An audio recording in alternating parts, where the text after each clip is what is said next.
ಎಲ್ಲರಿಗೂ ನಮಸ್ಕಾರ. ಹೊಂಗಿರಣ್ಣ ಎಜುಕೇಷನ್ ಚಾನಲ್ಗೆ ಸ್ವಾಗತ. ನಾವಿವಾಗ ಇಂದು ನಡೆದಂತಹ NMMS ಪರೀಕ್ಷೆಯ ಒಂದು ಮಾದರಿಯ ಸಂಭಾವ್ಯ ಉತ್ತರಗಳ ಬಗ್ಗೆ ನಾವಿಂದು ತಿಳಿದುಕೊಳ್ಳೋಣ. ಅದು ಯಾವ ಸಬ್ಜೆಕ್ಟ್ ವಿಷಯಕ್ಕೆ ಸಂಬಂಧಪಟ್ಟಿದ್ದಂತಂದರೆ ಸಮಾಜ ವಿಜ್ಞಾನ ವಿಷಯಕ್ಕೆ ಸಂಬಂಧಪಟ್ಟಿರುವಂಥದ್ದು. ಇದು ಕೇವಲ ಒಂದು ಸಂಭಾವ್ಯ ಉತ್ತರಗಳು ಆಗಿರ್ತವೆ ಅನ್ನುವಂಥದ್ದು ನೋಡಿ. ಇತಿಹಾಸಕ್ಕೆ ಸಂಬಂಧಪಟ್ಟಿರುವಂಥ ಹಾಗೆ ಮೊದಲನೇ ಪ್ರಶ್ನೆ ಏನಿದೆ ಅಂತಂದರೆ ಇಲ್ಲಿ ಸ್ಥಳೀಯರಿಗೆ ಆಡಳಿತದಲ್ಲಿ ಭಾಗವಹಿಸುವ ಮತ್ತು ತೀರ್ಮಾನಗಳನ್ನು ತೆಗೆದುಕೊಳ್ಳುವ ಅಧಿಕಾರವನ್ನು ಕೊಡುವುದೇ ಇದರ ಆಶಯ ಆಗಿದೆ. ಆಪ್ಷನ್ ಸಿ ಪಂಚಾಯತ್ ರಾಜ್ ವ್ಯವಸ್ಥೆ, ಭೂ ಸುಧಾರಣೆಗಳು, ಜಮೀನ್ದಾರಿ ಪದ್ಧತಿ, ಗೇಣಿ ಪದ್ಧತಿ ಅನ್ನುವಂಥದ್ದು. ಇದಕ್ಕೆ ಸರಿಯಾಗಿರುವ ಒಂದು ಉತ್ತರ ಯಾವುದಪ್ಪ ಅಂತಂದರೆ ಪಂಚಾಯತ್ ರಾಜ್ ವ್ಯವಸ್ಥೆ ಆಗಿದೆ ಅನ್ನುವಂಥದ್ದು. ಇಲ್ಲಿ ಸ್ಥಳೀಯರಿಗೆ ಒಂದು ಆಡಳಿತದಲ್ಲಿ ಭಾಗವಹಿಸಲಿಕ್ಕೆ ಸರ್ಕಾರ 3 ಹಂತದ ಪಂಚಾಯತ್ ರಾಜ್ ಸ್ಥಾಪನೆಗೆ ಅವಕಾಶ ಮಾಡಿಕೊಟ್ಟಿದೆ ಅನ್ನುವಂಥದ್ದು. ಯಾವ್ಯಾವಪ್ಪ ಅಂತಂದರೆ ನಮಗೆ ಗೊತ್ತಿರುವಂಥದ್ದೇ ಗ್ರಾಮ ಪಂಚಾಯತಿ ಗ್ರಾಮ ಹಂತದಲ್ಲಿ, ತಾಲೂಕು ಪಂಚಾಯಿತಿ ಮತ್ತು ಜಿಲ್ಲಾ ಪಂಚಾಯಿತಿ ಅಂತೇಳಿ ನಾವು ಕರಿತೀವಿ ಅನ್ನುವಂಥ ಒಟ್ಟು 3 ಹಂತದ ಒಂದು ಪಂಚಾಯತ್ ರಾಜ್ ವ್ಯವಸ್ಥೆಗೆ ಇಲ್ಲಿ ಅನುವು ಮಾಡಿಕೊಟ್ಟಿದೆ. ಇಲ್ಲಿ ಸರಿಯಾಗಿರುವಂಥ ಒಂದು ಉತ್ತರ ಯಾವುದಪ್ಪ ಅಂದರೆ ಪಂಚಾಯತ್ ರಾಜ್ ಆಗಿದೆ ಅನ್ನುವಂಥದ್ದಕ್ಕೆ ಸರಿಯಾಗಿರುವಂಥ ಒಂದು ಉತ್ತರ ನೋಡಿ. ನೆಕ್ಸ್ಟ್ ಎರಡನೇ ಪ್ರಶ್ನೆ, ಗೃಹ ಕೈಗಾರಿಕೆಗಳೇ ದೇಶವನ್ನು ಪ್ರಗತಿ ಪಥದತ್ತ ಕೊಂಡೊಯ್ಯುವ ದೀವಟಿಕೆಗಳು. ಈ ಹೇಳಿಕೆಯನ್ನು ನೀಡಿದವರು ಯಾರು?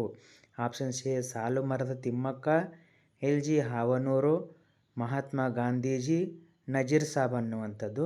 ಇದಕ್ಕೆ ಸರಿಯಾಗಿರುವ ಒಂದು ಉತ್ತರ ಯಾವುದಪ್ಪ ಅಂತಂದರೆ ಆಪ್ಷನ್ ಸಿ. ಇಲ್ಲಿ ಮಹಾತ್ಮ ಗಾಂಧೀಜಿಯವರು ಏನು ಹೇಳ್ತಾರಪ್ಪ ಅಂತಂದರೆ ಗೃಹ ಕೈಗಾರಿಕೆಗಳೇ ದೇಶವನ್ನು ಪ್ರಗತಿ ಪಥದತ್ತ ಕೊಂಡೊಯ್ಯುವ ದೀವಟಿಕೆಗಳು ಅಂತ ಹೇಳಿದವರು ಇಲ್ಲಿ ಸರಿಯಾದ ಉತ್ತರ ಆಪ್ಷನ್ಸ್ ಸಿ ಆಗಿದೆ ನೋಡಿ. ಇದಕ್ಕೆ ಸರಿಯಾಗಿರುವಂಥ ಒಂದು ಉತ್ತರ ಯಾವುದಪ್ಪ ಅಂತಂದರೆ ಮಹಾತ್ಮ ಗಾಂಧೀಜಿಯವರು ಈ ಹೇಳಿಕೆಯನ್ನು ಕೊಡ್ತಾರೆ ಅನ್ನುವಂಥ. ಇಲ್ಲಿ ಸರಿಯಾಗಿರೋ ಉತ್ತರ ಸಿ ಆಗಿದೆ.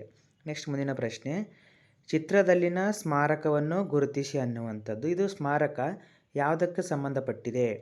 ಪಿರಾಮಿಡ್, ಜಿಗ್ಗುರಾಟ್, ಕೊಲೋಸಿಯಂ, ಚೀನಾದ ಮಹಾಗೋಡೆ. ಮಕ್ಕಳು ಇಲ್ಲಿ ಭಾಳಷ್ಟು ಕನ್ಫ್ಯೂಸ್ ಮಾಡ್ಕೊಂಡಿದ್ದೀರಿ. ತ್ರಿಭುಜ ಅನ್ನುವಂಥದ್ದು. ತ್ರಿಭುಜ ಈ ರೀತಿಯಲ್ಲಿ ನಾವು ಸುಲಭವಾಗಿ ನೆನ್ಪಿಟ್ಕೊಳ್ಬೇಕು. ತ್ರಿಭುಜ ಯಾವ ರೀತಿ ಇದು ಪಿರಾಮಿಡ್ ಆಕಾರದಲ್ಲಿ ತ್ರಿಭುಜದ ರೀತಿಯಲ್ಲಿರುವಂಥದ್ದು ಪಿರಾಮಿಡ್ಡು. ಇಲ್ಲಿ ಸರಿಯಾಗಿರುವ ಒಂದು ಉತ್ತರ ಯಾವುದಪ್ಪ ಅಂತಂದರೆ ಜಿಗ್ಗುರಾಟ ಆಗಿದೆ ನೋಡಿ ಮಕ್ಕಳೇ. ಇಲ್ಲಿ ಸರಿಯಾಗಿರುವ ಒಂದು ಉತ್ತರ ಯಾವುದಪ್ಪ ಅಂತಂದರೆ ಆಪ್ಷನ್ಸ್ ಬಿ. ಇದಕ್ಕೆ ಜಿಗ್ಗುರಾಟ್. ಇಲ್ಲಿ ಎಲ್ಲ ಮಕ್ಕಳು ಭಾಳಷ್ಟು ಕನ್ಫ್ಯೂಸ್ ಆಗಿ ಪಿರಾಮಿಡ್ ಹಾಕಿದ್ದಾರೆ. ಪಿರಾಮಿಡ್ ಅನ್ನುವಂಥದ್ದು ಈ ರೀತಿ ತ್ರಿಭುಜ ಆಕಾರದಲ್ಲಿರುವಂಥದ್ದು ಪಿರಮಿಡ್. ಇದು ಜಿಗ್ಗುರಾಟ ಆಗಿದೆ ನೋಡಿ. ಇಲ್ಲಿ ಸರಿಯಾಗಿರೋ ಉತ್ತರ ಬಿ ಆಗಿದೆ. ನೆಕ್ಸ್ಟ್ ಮುಂದಿನ ಪ್ರಶ್ನೆಗೆ ಹೋಗೋಣ. ಬರಹಗಾರರನ್ನು ಅವರ ಕೃತಿಗಳೊಂದಿಗೆ ಹೊಂದಿಕೆಯಾಗುವ ಸರಿಯಾದ ಆಯ್ಕೆಯನ್ನು ಆರಿಸಿ. ಅಂದರೆ ಇಲ್ಲಿ ಕೊಟ್ಟಿರುವಂಥ ಲೇಖಕರು ಮತ್ತು ಅವರ ಕೃತಿಗಳೊಂದಿಗೆ ಹೊಂದಾಣಿಕೆ ಮಾಡ್ಕೊಂಡು ಬರಿಬೇಕನ್ನುವಂಥದ್ದು. ಮೆಗಸ್ತನಿಸ್ ಬರೆದಿರುವಂಥದ್ದು ಇಂಡಿಕಾ ಕೃತಿ, ವೆಯನ್ಸ್ತ್ಯಾಂಗ್ ಬರೆದಿರುವಂಥದ್ದು ಸಿಯೂಕಿ, ಫಾಯಿಯನ್ ಬರೆದಿರುವಂಥದ್ದು ಗೋಕುಕಿ ಅನ್ನುವಂಥದ್ದು, ಟಾಲೆಮಿ ಬರೆದಿರುವಂಥದ್ದು ಜಿಯೋಗ್ರಫಿ. ಇಲ್ಲಿ ಸರಿಯಾಗಿರುವ ಒಂದು ಉತ್ತರ ಯಾವುದಪ್ಪ ಅಂದರೆ ಮೆಗಸ್ತನಿಸ್ ಬರೆದಿರುವಂಥದ್ದು ಇಂಡಿಕಾ. 1 ಅನ್ನುವಂಥದ್ದು ಯಾವುದಕ್ಕೆ ಸಂಬಂಧಪಟ್ಟಿದೆ? 2. ಇಲ್ಲಿ ಎ ಅನ್ನುವಂಥದ್ದು ಎಲ್ಲಿದೆ? 2 ಇಲ್ಲಿ ಮಾತ್ರ ಇದೆ. ಹೌದಾ? ಅಂದರೆ ಎ ಅನ್ನುವಂಥ ಆಪ್ಷನ್ಸು ಡಿ ಯಲ್ಲಿರೋದ್ರಿಂದ ಇದಕ್ಕೆ ಸರಿಯಾಗಿರುವಂಥ ಉತ್ತರ ಯಾವುದಪ್ಪ ಅಂತಂದರೆ ಆಪ್ಷನ್ಸ್ ಡಿ ಆಗಿದೆ ನೋಡಿ. ಅಂದರೆ ಎ ಅನ್ನುವಂಥದ್ದು 2 ಇಂಡಿಕಾ, ಬಿ ಅಂತಂದರೆ 3 ಸಿಯೂಕಿ, ಫಾಯಿಯನ್ ಬರೆದಿರುವಂಥದ್ದು 4 ಇದು, ಮತ್ತು ಲಾಸ್ಟ್ನ ಟಾಲೆಮಿ ಬರೆದಿರುವಂಥ ಜಿಯೋಗ್ರಫಿ. ಇಲ್ಲಿ ಸರಿಯಾಗಿರುವಂಥ ಉತ್ತರ ಯಾವುದಪ್ಪ ಅಂತಂದರೆ ಆಪ್ಷನ್ಸ್ ಡಿ ಇದಕ್ಕೆ ಸರಿಯಾಗಿರುವಂಥ ಒಂದು ಉತ್ತರ ಆಗಿದೆ ನೋಡಿ. ಇಲ್ಲಿ ಸರಿಯಾಗಿರುವ ಉತ್ತರ ಆಪ್ಷನ್ಸ್ ಡಿ ಅನ್ನುವಂಥದ್ದು. ನೆಕ್ಸ್ಟ್ ಮುಂದಿನ ಪ್ರಶ್ನೆಗೆ ಹೋಗೋಣ. ರೋಮನ್ನರ ನಾಗರಿಕತೆಗೆ ಸಂಬಂಧಿಸಿದ ಸರಿಯಾದ ಹೇಳಿಕೆಗಳ ಗುಂಪನ್ನು ಗುರುತಿಸಿ. ಹೇಳಿಕೆ: ಸಿಸಿಲಿಯ ಹಿಡಿತಕ್ಕಾಗಿ 118 ವರ್ಷಗಳ ಕಾಲ ಕಾದಾಡಿದರು. ಗ್ರೀಸ್, ಏಷ್ಯಾ ಹಾಗೂ ಈಜಿಪ್ಟ್ನ ಕೆಲವು ಭೂಭಾಗಗಳ ಮೇಲೆ ಹಿಡಿತ ಹೊಂದಿದರು. ನಹೋವಾ ಅವರ ಭಾಷೆಯಾಗಿತ್ತು. ಅವರು ಗುಲಾಮರನ್ನು ಗ್ಲ್ಯಾಡಿಯೇಟರ್ಗಳಾಗಿ ಬಳಸುತ್ತಿದ್ದರು ಅನ್ನುವಂಥದ್ದು. ಇಲ್ಲಿ ಸರಿಯಾಗಿರುವ ಒಂದು ಉತ್ತರ ಯಾವುದಪ್ಪ ಅಂತಂದರೆ ಆಪ್ಷನ್ಸ್ ಎ ಅನ್ನುವಂಥದ್ದು ಇಲ್ಲಿ ಸರಿಯಾಗಿರುವಂಥ ಉತ್ತರ. ಸಿಸಿಲಿ ಹಿಡಿತಕ್ಕಾಗಿ ಇಲ್ಲಿ ಜಗಳವನ್ನು ಆಡ್ತಾರೆ ಮತ್ತು ಇದು ರೋಮನ್ ನಾಗರಿಕತೆಗೆ ಸಂಬಂಧಪಟ್ಟಿರುವಂಥದ್ದು. ಈ ನಹೋವಾ ಅನ್ನುವಂಥ ಭಾಷೆ ಅಲ್ಲಿ ಸಂಬಂಧಪಟ್ಟಿರ್ತಪ್ಪ ಅಂತಂದರೆ ಆಸ್ಟೆಕ್ ಅವರ ಒಂದು ಭಾಷೆ ಆಗಿತ್ತು ಅನ್ನುವಂಥದ್ದು. ಆಸ್ಟೆಕ್ ಅನ್ನುವಂಥದ್ದು ಎಲ್ಲಿ ಕಂಡು ಬರುತ್ತಪ್ಪ ಅಂತಂದರೆ ಅಮೇರಿಕನ್ ನಾಗರಿಕತೆ, ಕೊಲಂಬಿಯಾ ನಾಗರಿಕತೆ ಅಂತ ಹೇಳ್ತೀವಿ ನೋಡಿ.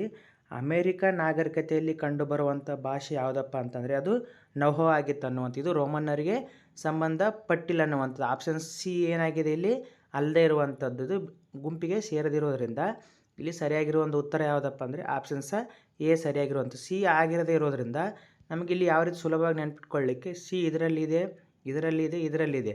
ಇವು ಮೂರನ್ನು ನಾವೇನು ಮಾಡಬೇಕು, ಬಿಟ್ಬಿಡ್ಬೇಕು. ಇಲ್ಲಿ ಕೊಟ್ಟಿರುವಂಥ ಆನ್ಸರ್ ಯಾವುದಪ್ಪ ಅಂದರೆ ಆಪ್ಷನ್ಸ್ ಎ ಇಲ್ಲಿ ಸರಿಯಾಗಿರುವಂಥ ಒಂದು ಉತ್ತರ ನೋಡಿ. ನೆಕ್ಸ್ಟ್ ಮುಂದಿನ ಪ್ರಶ್ನೆಗೆ ಹೋಗೋಣ. ಇವುಗಳಲ್ಲಿ ಭಾರತೀಯ ತತ್ವಶಾಸ್ತ್ರದ ಆಧಾರ ಸ್ತಂಭಗಳು ಯಾವುವು? ವೇದಾಂಗಗಳು, ಸ್ಮೃತಿಗಳು, ದರ್ಶನಗಳು, ಶ್ರುತಿಗಳು. ಇದಕ್ಕೆ ಸರಿಯಾಗಿರುವ ಒಂದು ಉತ್ತರ ಯಾವುದಪ್ಪ ಅಂತಂದರೆ ಆಪ್ಷನ್ಸ್ ಸಿ ಅನ್ನುವಂಥ ಇದಕ್ಕೆ ಸರಿಯಾಗಿರುವಂಥ ಒಂದು ಉತ್ತರ ಆಗಿದೆ ನೋಡಿ. ಆಪ್ಷನ್ಸ್ ಸಿ ಇಲ್ಲಿ ಸರಿಯಾಗಿರುವಂಥ ಉತ್ತರ. ದರ್ಶನಗಳು ಏನಪ್ಪ ಅಂತಂದರೆ ಭಾರತೀಯ ತತ್ವಶಾಸ್ತ್ರದ ಆಧಾರ ಸ್ತಂಭಗಳು ಅಂತೇಳಿ ನಾವಿಲ್ಲಿ ಕರಿತೀವಿ. ನೆಕ್ಸ್ಟ್ ಮುಂದಿನ ಪ್ರಶ್ನೆಗೆ ಹೋಗೋಣ. ಜೈನ ಧರ್ಮಕ್ಕೆ ಸೇರಿದ ಕನ್ನಡದ ಕವಿಗಳ ಒಂದು ಸರಿಯಾದ ಗುಂಪನ್ನು ಆರಿಸಿ ಬರೆಯಿರಿ. ಆಪ್ಷನ್ಸ್ ಎ ಪಂಪ, ಬಸವಣ್ಣ, ರನ್ನ, ಪೊನ್ನ. ರನ್ನ, ಪೊನ್ನ, ಪಂಪ, ಜನ್ನ. ಸರ್ವಜ್ಞ, ಬಸವಣ್ಣ, ರನ್ನ, ಜನ್ನ. ರನ್ನ, ಅಕ್ಕಮಹಾದೇವಿ, ಪಂಪ, ಪೊನ್ನ. ಇಲ್ಲಿ ಸರಿಯಾಗಿರುವ ಒಂದು ಉತ್ತರ ಯಾವುದಪ್ಪ ಅಂತಂದರೆ ಆಪ್ಷನ್ಸ್ ಬಿ ಇದಕ್ಕೆ ಸರಿಯಾಗಿರುವಂಥ ಒಂದು ಉತ್ತರ. ಇವು ಎಲ್ಲ ಕವಿಗಳು ಯಾರಪ್ಪ ಅಂತಂದರೆ ಜೈನ ಧರ್ಮಕ್ಕೆ ಸಂಬಂಧಪಟ್ಟಿರುವಂಥ. ಇಲ್ಲಿ ಬಸವಣ್ಣ ಅನ್ನುವಂಥವರು ಒಂದು ಲಿಂಗಾಯತ ಹಿಂದೂ ಧರ್ಮ ಅಂತೇಳಿ ನಾವು ಕರಿತೀವಿ. ಇಲ್ಲಿ ಬಸವಣ್ಣ ಇದ್ದರೂ ಕೂಡ ಅದು ಕೂಡ ನಾವು ತೆಗಿಬೇಕಾಗತ್ತೆ. ಮತ್ತು ಅಕ್ಕಮಹಾದೇವಿ ಕೂಡ ಅಲ್ಲ ಅನ್ನೋದರಿಂದ ಇವರು ಹಿಂದೂ ಧರ್ಮಕ್ಕೆ ಸಂಬಂಧಪಟ್ಟಿರುವಂಥದ್ದು. ಇಲ್ಲಿ ಜೈನ ಧರ್ಮ ಅಂತಂದರೆ ಇವು 4 ಜನ. ಇಲ್ಲಿ ಸರಿಯಾಗಿರುವ ಒಂದು ಉತ್ತರ ಯಾವುದಪ್ಪ ಅಂತಂದರೆ ಆಪ್ಷನ್ಸ್ ಬಿ ಇದಕ್ಕೆ ಸರಿಯಾಗಿರುವಂಥ ಒಂದು ಉತ್ತರ ಆಗಿದೆ ನೋಡಿ. ನೆಕ್ಸ್ಟ್ ಮುಂದಿನ ಪ್ರಶ್ನೆ. ರಾಜರುಗಳು ಹಾಗೂ ಅವರು ಬರೆಸಿದ ಶಾಸನಗಳ ಸರಿಯಾದ ಕ್ರಮ. ಅಂದರೆ ಇಲ್ಲಿ ಕೊಟ್ಟಿರುವಂಥ ಒಂದು ವ್ಯಕ್ತಿಗಳು ಮತ್ತು ಅವರು ಬರೆದಿರುವಂಥ ಶಾಸನಗಳನ್ನು ನಾವಿಲ್ಲಿ ಹೊಂದಾಣಿಕೆ ಮಾಡಬೇಕಾಗಿದೆ. ಸಮುದ್ರಗುಪ್ತಂದು ಯಾವುದಪ್ಪ ಅಂತಂದರೆ ಅಲಹಾಬಾದ್ ಸ್ತಂಭ ಶಾಸನ. ಇಲ್ಲಿ ಒಂದು ಯಾವುದಕ್ಕೆ ಸಂಬಂಧಪಟ್ಟಿದೆ 4 ಅನ್ನುವಂಥದ್ದು ನೋಡಿ. 1 4ಕ್ಕೆ ಸಂಬಂಧಪಟ್ಟಿರೋದರಿಂದ 1 4 ಇಲ್ಲಿದೆ. A4 ಅನ್ನುವಂಥದ್ದು ಇಲ್ಲಿ ಆಪ್ಷನ್ಸ್ ನಾವು ಡಿಯಲ್ಲಿ ಮಾತ್ರ ಕಾಣ್ತೀವಿ ಅನ್ನುವಂಥದ್ದು ನೋಡಿ. ಎಲ್ಲಿದೆ A4 ಅಂತ ಅನ್ನುವಂಥದ್ದು ಇಲ್ಲಿದೆ ನೋಡಿ. ಇದು ಸರಿಯಾಗಿರುವಂಥ ಒಂದು ಉತ್ತರ. ಸಮುದ್ರಗುಪ್ತನ ಅಲಹಾಬಾದ್ ಸ್ತಂಭ ಶಾಸನ, ಇಮ್ಮಡಿ ಪುಲಕೇಶಿ ಬರೆದಿರುವಂಥದ್ದು ಐಹೊಳೆ ಶಾಸನ, ಖಾರವೇಲನದು ಹಾತಿಗುಂಪ ಶಾಸನ, ಕಾಕುತ್ಸವರ್ಮಂದು ಹಲ್ಮಿಡಿ ಶಾಸನ. ಇಲ್ಲಿ ಸರಿಯಾಗಿರುವ ಒಂದು ಉತ್ತರ ಯಾವುದಪ್ಪ ಅಂತಂದರೆ ಆಪ್ಷನ್ಸ್ ಡಿ ಇದಕ್ಕೆ ಸರಿಯಾಗಿರುವಂಥ ಒಂದು ಉತ್ತರ. ನೆಕ್ಸ್ಟ್ ಮುಂದಿನ ಪ್ರಶ್ನೆ. ನೀಡಿರುವ ಹೇಳಿಕೆಗಳನ್ನು ಓದಿ ಸರಿಯಾದ ಆಯ್ಕೆಯನ್ನು ಆರಿಸಿರಿ. ರೋಮನ್ನರು ಭಾರತದ ರೇವು ಪಟ್ಟಣಗಳಿಂದ ಆಕರ್ಷಿತರಾಗಿದ್ದರು. ಪ್ರಾಚೀನ ಕಾಲದಲ್ಲಿ ವಿದೇಶಿ ವ್ಯಾಪಾರವು ಸಾಮಾನ್ಯವಾಗಿ ಸಮುದ್ರ ಮೂಲಕ್ಕೆ ನಡೆಯುತ್ತಿತ್ತು. ಹೌದು, ಇಲ್ಲಿ 2 ಆಯ್ಕೆಗಳು ಸರಿಯಾಗಿವೆ ಮತ್ತು ಇದಕ್ಕೆ ಸರಿಯಾದ ಒಂದು ಉತ್ತರ ಯಾವುದಪ್ಪ ಅಂತಂದರೆ ಆಪ್ಷನ್ಸ್ ಎ ಅನ್ನುವಂಥದ್ದು. ರೋಮನ್ನರು ಭಾರತದ ರೇವು ಪಟ್ಟಣಗಳ ಮೂಲಕ ಅವರು ವ್ಯಾಪಾರವನ್ನು ಮಾಡ್ತಿದ್ರು. ಇದರಿಂದನೇ ಚೋಳ ಒಂದು ಸಾಮ್ರಾಜ್ಯ ಮತ್ತು ಪಾಂಡ್ಯರ ಒಂದು ಸಾಮ್ರಾಜ್ಯ ಇಲ್ಲಿ ನಾವು ಭಾರತದಲ್ಲಿ ಹುಟ್ಟುಕೊಂಡಿತ್ತು ಅಂತೇಳಿ ನಾವು ಅಧ್ಯಯನ ಮಾಡ್ತೀವಿ ನೋಡಿ. ಸಮುದ್ರ ಮಾರ್ಗದ ಮೂಲಕ ವ್ಯಾಪಾರವನ್ನು ಹೆಚ್ಚು ನೋಡ್ಕೊಳ್ತಾ ಇದ್ರು. ವಿಶ್ವದ ಎಲ್ಲ ಕಡೆಗಳಿಂದಲೂ ಒಳ್ಳೆಯ ಸಂಗತಿಗಳು ನಮ್ಮೆಡೆಗೆ ಹರಿದು ಬರಲಿ. ಈ ಮೂಲ ಆಶಯ ಹೊಂದಿರುವಂಥ ಯಾವ ಧರ್ಮ? ಕ್ರೈಸ್ತ ಧರ್ಮ, ಸನಾತನ ಧರ್ಮ, ಇಸ್ಲಾಂ ಧರ್ಮ, ಯಹೂದಿ ಧರ್ಮ. ಇದಕ್ಕೆ ಸರಿಯಾಗಿರುವ ಒಂದು ಉತ್ತರ ಯಾವುದಪ್ಪ ಅಂತಂದರೆ ಆಪ್ಷನ್ಸ್ ಬಿ ಸನಾತನ ಧರ್ಮ, ಅಥವಾ ನಾವು ಇದಕ್ಕೆ ಇನ್ನೊಂದು ಹಿಂದೂ ಧರ್ಮ ಅಂತೇಳಿ ಇದನ್ನು ಕರಿತೀವಿ ನೋಡ್ರಿ ಇವತ್ತಿನ ಕಾಲದಲ್ಲಿ. ಇದಕ್ಕೆ ಸರಿಯಾಗಿರುವ ಉತ್ತರ ಆಪ್ಷನ್ಸ್ ಬಿ ಸನಾತನ ಧರ್ಮ. ವಿಶ್ವದ ಎಲ್ಲ ಕಡೆಗಳಿಂದಲೂ ಒಳ್ಳೆಯ ಸಂಗತಿಗಳು ನಮ್ಮೆಡೆಗೆ ಹರಿದು ಬರಲಿ ಅಂತೇಳಿ ಅನ್ನುವಂಥ. ಇಲ್ಲಿ ಭಾಳಷ್ಟು ಪ್ರಶ್ನೆಗಳು ಯಾವ ಒಂದು ಸೆಮಿಸ್ಟ್ರಪ್ಪ 8ನೇ ತರಗತಿಯ ಫಸ್ಟ್ ಸೆಮಿಸ್ಟ್ರ್ ಒಂದು ಪುಸ್ತಕದಲ್ಲಿ ಭಾಳಷ್ಟು ಪ್ರಶ್ನೆಗಳನ್ನು ಇಲ್ಲಿ ಕೇಳಿದ್ದಾರೆ ನೋಡಿ. ನೆಕ್ಸ್ಟ್ ಪ್ರಶ್ನೆಗೆ ಹೋಗೋಣ. ಭೂಪ್ರಧಾನ ಗೋಳಾರ್ಧವನ್ನು ಕಪ್ಪೆಗೆ ಗುರುತಿಸಿರುವ ಸರಿಯಾದ ಚಿತ್ರವನ್ನು ತೋರಿಸಿ ಅನ್ನುವಂಥದ್ದು. Options A B C. ಇಲ್ಲಿ ಸರಿಯಾಗಿರುವ ಒಂದು ಉತ್ತರ ಯಾವುದಪ್ಪ ಅಂದರೆ ಆಪ್ಷನ್ಸ್ ಡಿ ಆಗಿದೆ. ಯಾಕೆ ಮಕ್ಕಳು ಅಂತಂದರೆ ಭೂಮಿಯನ್ನು ಈ ರೀತಿ ನೋಡಿದಾಗ ಇಲ್ಲಿ ಒಂದು ಭೂಮಿಯ ಒಂದು ಪ್ರದೇಶ ಅಂದರೆ ಹೆಚ್ಚಾಗಿ ಭೂಮಿಯ ಒಂದು ಭಾಗ ಉತ್ತರದಲ್ಲಿ ಕಾಣೋದ್ರಿಂದ ಅದನ್ನು ಉತ್ತರಾರ್ಧಗೋಳ ಮತ್ತು ಇದನ್ನು ದಕ್ಷಿಣಾರ್ಧಗೋಳ ಅಂತ ಕರಿತೀವಿ. ಇಲ್ಲಿ ಹೆಚ್ಚಿನ ಪ್ರಮಾಣದಲ್ಲಿ ನೀರಿದೆ ಅನ್ನುವಂಥದ್ದು. ಇಲ್ಲಿ ಸರಿಯಾದ ಉತ್ತರ ಯಾವುದಪ್ಪ ಅಂದರೆ ಆಪ್ಷನ್ಸ್ ಡಿ ಇದಕ್ಕೆ ಸರಿಯಾಗಿರುವಂಥದ್ದು ನೋಡಿ. ನೆಕ್ಸ್ಟ್ ಮುಂದಿನ ಪ್ರಶ್ನೆ. ಪ್ರಪಂಚದ ಭೂಪಟದಲ್ಲಿ ಎಳೆಯಲಾಗಿರುವ ಪ್ರಧಾನ ರೇಖಾಂಶ ಯಾವುದು? ಆಪ್ಷನ್ಸ್ ಎ ಸಮಭಾಜಕ ವೃತ್ತರೇಖೆ, 180 ಡಿಗ್ರಿ ಅಂತಾರಾಷ್ಟ್ರೀಯ ದಿನಾಂಕ ರೇಖೆ, 0 ಡಿಗ್ರಿ ಗ್ರೀನ್ವಿಚ್ ಪ್ರಧಾನ ರೇಖಾಂಶ, ಕೇಂದ್ರೀಯ ರೇಖಾಂಶ. ಇಲ್ಲಿ ಇದು ಇಂಗ್ಲೆಂಡಿನ ಒಂದು ದೇಶದ ಮೇಲೆ ಹಾದು ಹೋಗಿದ್ದರಿಂದ ಇದನ್ನು 0 ಡಿಗ್ರಿ ಗ್ರೀನ್ವಿಚ್ ಪ್ರಧಾನ ರೇಖಾಂಶ ಅಂತೇಳಿ ನಾವು ಇದನ್ನು ಕರಿತೀವಿ ನೋಡಿ. ಇಲ್ಲಿ ಸರಿಯಾಗಿರೋ ಒಂದು ಉತ್ತರ ಆಪ್ಷನ್ಸ್ ಸಿ ಆಗಿದೆ. ನೆಕ್ಸ್ಟ್ ಮುಂದಿನ ಪ್ರಶ್ನೆ. ಹಾಸನಕ್ಕಿಂತ ಮಂಗಳೂರು ಅಧಿಕ ಮಳೆ ಪಡೆಯಲು ಕಾರಣ?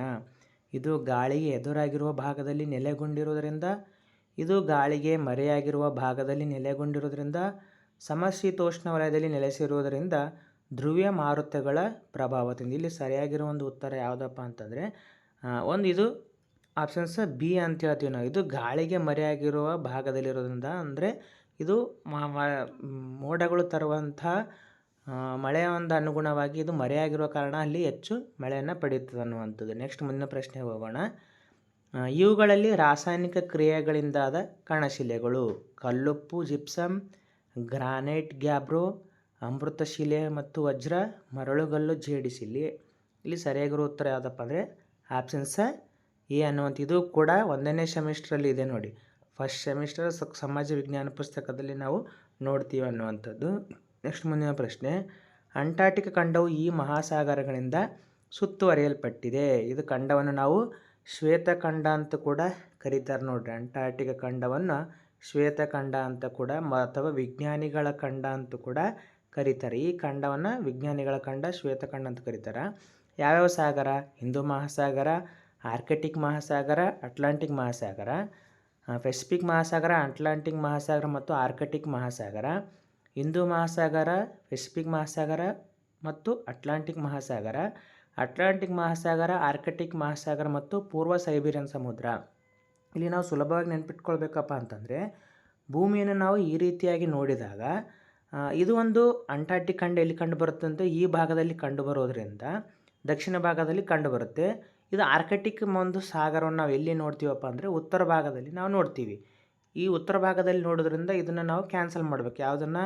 ಆರ್ಕಿಟಿಕ್ ಮಹಾಸಾಗರವನ್ನು ಎಲ್ಲಿಲ್ಲ ಅದು ಕ್ಯಾನ್ಸಲ್ ಮಾಡಬೇಕು. ಈ ಆಪ್ಷನ್ಸ್ ಎ ಅಲ್ಲಿದೆ, ಹೌದಾ, ಬಿ ಯಲ್ಲಿ ಕೂಡ ಇದೆ ಮತ್ತು ಡಿ ಯಲ್ಲಿ ಕೂಡ ಇದೆ. ಅಂದರೆ ಇಲ್ಲಿ ಸರಿಯಾಗಿರೋ ಒಂದು ಉತ್ತರ ಯಾವುದಪ್ಪ ಅಂತಂದರೆ ಆಪ್ಷನ್ಸ್ ಸಿ ಅನ್ನುವಂಥದ್ದು. ಅಂದರೆ ಇಲ್ಲಿ ಇದಕ್ಕೆ ಸರಿಯಾಗಿರೋ ಉತ್ತರ ಯಾವುದಪ್ಪ ಅಂದರೆ ಆಪ್ಷನ್ಸ್ ಸಿ. ಹಿಂದೂ ಮಹಾಸಾಗರ, ಪೆಸಿಫಿಕ್ ಮಹಾಸಾಗರ ಮತ್ತು ಅಟ್ಲಾಂಟಿಕ್ ಮಹಾಸಾಗರಗಳಿಂದ ಇದು ಅಂಟಾರ್ಟಿಕ್ ಖಂಡ ಸುತ್ತುವರೆದಿದೆ ನೋಡಿ.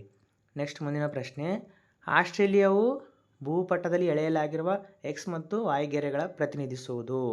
ಇದಕ್ಕೆ ಸರಿಯಾಗಿರುವ ಒಂದು ಉತ್ತರ ಎಕ್ಸ್ 113.9 ಪೂರ್ವ ರೇಖಾಂಶ, 113 ಡಿಗ್ರಿ 39 ಪೂರ್ವ ರೇಖಾಂಶ, 10 ಡಿಗ್ರಿ 45 ದಕ್ಷಿಣ ಅಕ್ಷಾಂಶ, 43 ಡಿಗ್ರಿ 39 ದಕ್ಷಿಣ ಅಕ್ಷಾಂಶ ಮತ್ತು ಸಮಭಾಜಕ ವೃತ್ತ 23 ಡಿಗ್ರಿ 30 ಕರ್ನಾಟಕ ಸಂಕ್ರಾಂತಿ ವೃತ್ತ, 0 ಡಿಗ್ರಿ ಗ್ರೀನಿಚ್ ಪ್ರಧಾನ ರೇಖಾಂಶ ಮತ್ತು ವೈ 180 ಡಿಗ್ರಿ ಅಂತಾರಾಷ್ಟ್ರೀಯ ದಿನ ರೇಖೆ. ಇಲ್ಲಿ ಸರಿಯಾಗಿರುವ ಒಂದು ಉತ್ತರ ಯಾವುದಪ್ಪ ಅಂದರೆ ಆಪ್ಷನ್ಸ್ ಎ ಅನ್ನುವಂಥದ್ದು ಇದಕ್ಕೆ ಸರಿಯಾಗಿದೆ ನೋಡಿ. ಆಪ್ಷನ್ಸ್ ಎ ಸರಿಯಾದ ಒಂದು ಉತ್ತರ. ನೆಕ್ಸ್ಟ್ ಮುಂದಿನ ಪ್ರಶ್ನೆ. ಆಕಾಶದೆತ್ತರದಿಂದ ಅವರೋಹಣ ಕ್ರಮದಲ್ಲಿ ವಾಯುಮಂಡಲದ ವಲಯಗಳನ್ನು ಜೋಡಿಸಿರುವ ಸರಿಯಾದ ಒಂದು ಗುಂಪು ಯಾವುದು? ನೋಡಿ, ಇಲ್ಲಿ ಪ್ರಶ್ನೆಯನ್ನು ನಾವು ನಿಜವಾಗ ಸರಿಯಾದ ರೀತಿಯಲ್ಲಿ ಅರ್ಥ ಮಾಡ್ಕೊಳ್ಬೇಕು. ಇಲ್ಲಿ ಕೇಳಿರುವಂಥದ್ದು ಯಾವುದಪ್ಪ ಅಂದರೆ ಅವರೋಹಣ ಅಂತಂದ್ರೆ ಏನು?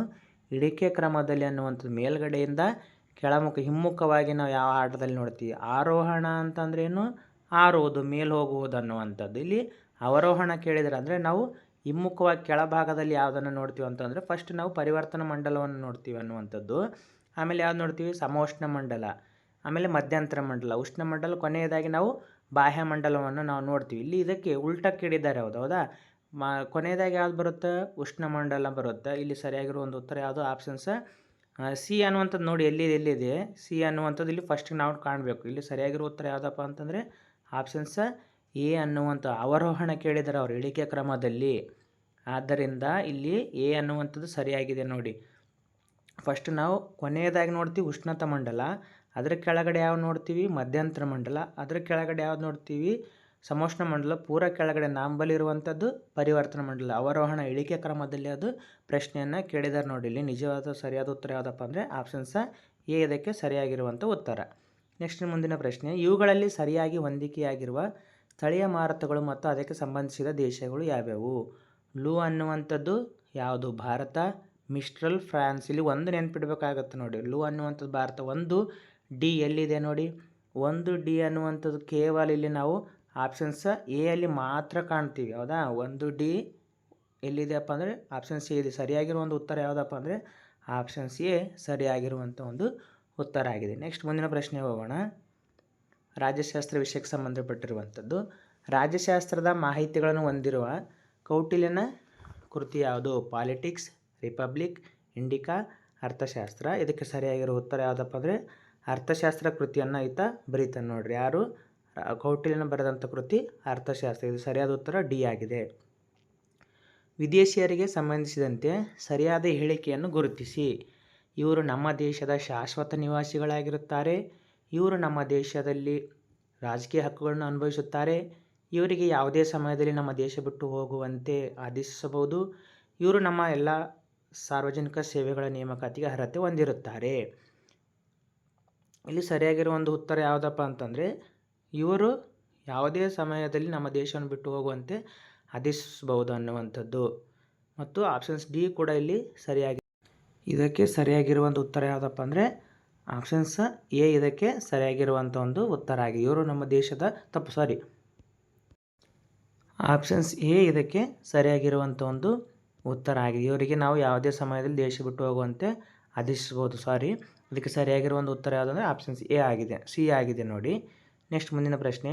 ಭಾರತದ ಸಂಸತ್ತು ಪೌರತ್ವ ಕಾಯ್ದೆಯನ್ನು ಜಾರಿಗೊಳಿಸಿದ ವರ್ಷ? Options A 1950, 1955, 1976, 1975. ಇದಕ್ಕೆ ಸರಿಯಾಗಿರುವ ಒಂದು ಉತ್ತರ ಯಾವುದಪ್ಪ ಅಂದರೆ ಆಪ್ಷನ್ಸ್ ಬಿ 1955ರಲ್ಲಿ ಭಾರತದ ಸಂಸತ್ತು ಪೌರತ್ವ ಕಾಯ್ದೆಯನ್ನು ಜಾರಿಗೊಳಿಸಿತು. ನೆಕ್ಸ್ಟು ಟಿಬೆಟ್ ಮತ್ತು ಅರುಣಾಚಲ ಪ್ರದೇಶಕ್ಕೆ ಸಂಬಂಧಿಸಿದ ವಿಚಾರಗಳು ಇದಕ್ಕೆ ಪ್ರಮುಖ ಕಾರಣವಾಗಿವೆ. ಭಾರತ ಚೀನಾ ಸಂಘರ್ಷ, ಭಾರತ ಪಾಕಿಸ್ತಾನ ಸಂಘರ್ಷ, ಭಾರತ ಬಾಂಗ್ಲಾದೇಶ ಸಂಘರ್ಷ, ಭಾರತ ನೇಪಾಳ ಸಂಘರ್ಷ. ಇಲ್ಲಿ ಸರಿಯಾಗಿರೋ ಉತ್ತರ ಯಾವುದಪ್ಪ ಅಂದರೆ ಆಪ್ಷನ್ಸ್ ಎ ಇದಕ್ಕೆ ಸರಿಯಾಗಿರುವ ಒಂದು ಉತ್ತರ ಆಗಿದೆ ನೋಡಿ. ಭಾರತವನ್ನು ನಾವು ಈ ರೀತಿಯಲ್ಲಿ ನಾವು ನೋಡಿದಾಗ ಭಾರತದ ಪೂರ್ವದಲ್ಲಿರುವಂಥ ಅರುಣಾಚಲ ಪ್ರದೇಶ ಮತ್ತು ನಮಗೇನಾಗ್ತಿದೆಯಪ್ಪ ಅಂತಂದರೆ ಇವತ್ತು ಭಾರತ ಮತ್ತು ಈ ಭಾಗದಲ್ಲಿ ಕಂಡುಬರುವಂಥ ಅರುಣಾಚಲ ಪ್ರದೇಶ ಏನಾಗಿದೆ, ಒಂದು ಚೀನಾದವ್ರು ನಮಗೆ ಬೇಕಂತೇಳಿ ಪಟ್ಟಿಡಿದ್ದಾರೆ ಅನ್ನುವಂಥ. ಇವತ್ತು ಇಲ್ಲಿ ಸರಿಯಾಗಿರುವ ಒಂದು ಉತ್ತರ ಯಾವುದಪ್ಪ ಅಂದರೆ ಆಪ್ಷನ್ಸ್ ಎ ಅನ್ನುವಂಥ. ಇವತ್ತು ಭಾರತ ಮತ್ತು ಚೀನಾದ ನಡುವೆ ಅರುಣಾಚಲ ಪ್ರದೇಶಕ್ಕಾಗಿ ಕದನಗಳು ಆಗ್ತಾ ಇದ್ದಾವೆ. ನೆಕ್ಸ್ಟ್ ಮುಂದಿನ ಪ್ರಶ್ನೆ. ಭಾರತೀಯ ರೆಡ್ ಕ್ರಾಸ್ ಸಂಸ್ಥೆಗೆ ಸಂಬಂಧಿಸಿದಂತೆ ಸರಿಯಾದ ಹೇಳಿಕೆ. ಈ ಸಂಸ್ಥೆಯು ಭಾರತದಾದ್ಯಂತ 1100 ಜಿಲ್ಲೆಗಳಲ್ಲಿ ತನ್ನ ಶಾಖೆಗಳನ್ನು ಹೊಂದಿ ಕಾರ್ಯನಿರ್ವಹಿಸುತ್ತಿದೆ. ಭಾರತದ ರಾಷ್ಟ್ರೀಯ ಅಧ್ಯಕ್ಷರು ಇದರ ಅಧ್ಯಕ್ಷರಾಗಿರ್ತಾರೆ. ಇದರ ಮುಖ್ಯ ಧ್ಯೇಯವೆಂದರೆ ಮಾನವೀಯತೆ ಮತ್ತು ಸ್ವಯಂ ಸೇವೆ. ವಿದ್ಯಾರ್ಥಿಗಳಿಗೆ ಉನ್ನತ ವ್ಯಾಸಂಗಕ್ಕೆ ಮೀಸಲಾತಿ ದೊರೆಯುತ್ತದೆ ಅನ್ನುವಂಥ. ಇದಕ್ಕೆ ಸರಿಯಾಗಿರುವ ಒಂದು ಉತ್ತರ ಯಾವುದಪ್ಪ ಅಂತಂದರೆ ಆಪ್ಷನ್ಸ್ ಡಿ ಅನ್ನುವಂಥದ್ದು ಇದಕ್ಕೆ ಸರಿಯಾಗಿರುವ ಒಂದು ಉತ್ತರ ಆಗಿದೆ ನೋಡಿ. ಇದರಿಂದ ನಾವು ರೆಡ್ ಕ್ರಾಸಲ್ಲಿ ಸೇವೆ ಮಾಡೋದ್ರಿಂದ ಉನ್ನತ ವ್ಯಾಸಂಗಕ್ಕೆ ಮೀಸಲಾತಿ ಸಿಗೋದಿಲ್ಲ ಅನ್ನುವಂಥ. ಇದಕ್ಕೆ ಸರಿಯಾಗಿರೋ ಒಂದು ಉತ್ತರ ಆಪ್ಷನ್ಸ್ ಡಿ ಆಗಿದೆ ನೋಡಿ. ನೆಕ್ಸ್ಟ್ ಮುಂದಿನ ಪ್ರಶ್ನೆ. ಕ್ರಿಮಿನಲ್ ನ್ಯಾಯಾಲಯಗಳು ವಿಚಾರಣೆ ನಡೆಸಿ ತೀರ್ಪು ನೀಡುವ ವಿವಾದಗಳ ಸರಿಯಾದ ಗುಂಪನ್ನು ಗುರುತಿಸಿ. ಹಣದ ವ್ಯವಹಾರ, ಆಸ್ತಿ ಮತ್ತು ಒಪ್ಪಂದಗಳು, ಕೊಲೆ, ಕಳ್ಳತನ ಮತ್ತು ದರೋಡೆ. ಆಸ್ತಿ ಒಪ್ಪಂದಗಳು, ಕಳ್ಳತನ ಮತ್ತು ದರೋಡೆ, ಕೊಲೆ, ಕಳ್ಳತನ ಮತ್ತು ಆಸ್ತಿ ಹಂಚಿಕೆ ಅನ್ನುವಂಥದ್ದು. ಇಲ್ಲಿ ಆಸ್ತಿ ಅಂತಂದರೆ ಬಂಥದ್ದು ಯಾವುದಪ್ಪ ಅಂದರೆ ನಾಗರಿಕ ಒಂದು ನ್ಯಾಯಾಲಯಗಳಿಗೆ ಸಂಬಂಧಪಟ್ಟಿರ್ತದೆ ನೋಡ್ರಿ. ಆಸ್ತಿ ಅನ್ನುವಂಥದ್ದು ನಾಗರಿಕ ನ್ಯಾಯಾಲಯಗಳಿಗೆ ಸಂಬಂಧಪಟ್ಟಿರೋದ್ರಿಂದ ಆಸ್ತಿ ಅನ್ನುವಂಥ ಪದವನ್ನು ನಾವು ಇಲ್ಲಿದೆ 3 ಆಪ್ಷನ್ ತೆಗೋದ್ರಿಂದ ಉಳಿದಿರುವಂಥದ್ದು ಯಾವುದು ಆಪ್ಷನ್ಸ್ ಬಿ ಆಗಿರೋದ್ರಿಂದ ಕ್ರಿಮಿನಲ್ ಅಂತ ಯಾವುದು ಕರಿತೀವಿ ಅಂತಂದರೆ ಕೊಲೆ ಕಳ್ಳತನ ಮಾಡುವಂಥವ್ರಿಗೆ ಕ್ರಿಮಿನಲ್ಸ್ ಅಂತ ಕರಿತೀವಿ. ಈ ಕ್ರಿಮಿನಲ್ ನ್ಯಾಯಾಲಯ ಕೊಲೆ, ಕಳ್ಳತನ ಮತ್ತು ದರೋಡೆಯನ್ನು ಮಾಡ್ತೀವಿ. ಸರಿಯಾಗಿರೋ ಒಂದು ಉತ್ತರ ಯಾವುದಪ್ಪ ಅಂದರೆ ಆಪ್ಷನ್ಸ್ ಬಿ ಆಗಿದೆ ಅನ್ನುವಂಥದ್ದು. ನೆಕ್ಸ್ಟ್ ಮುಂದಿನ ಪ್ರಶ್ನೆ. ವಿಶ್ವಸಂಸ್ಥೆಯ 193ನೇ ಸದಸ್ಯ ರಾಷ್ಟ್ರ? Sudan, Mexico, Timor, Afghanistan. ಇದಕ್ಕೆ ಸರಿಯಾಗಿರೋ ಉತ್ತರ ಯಾವುದಪ್ಪ ಅಂದರೆ ಆಪ್ಷನ್ಸ್ ಎ ಸುಡಾನ್ ಆಗಿದೆ ನೋಡಿ. ವಿಶ್ವಸಂಸ್ಥೆಯು ಮಾನವ ಹಕ್ಕುಗಳ ಘೋಷಣೆಯನ್ನು ಮಾಡಿದ್ದು ಯಾವಾಗ?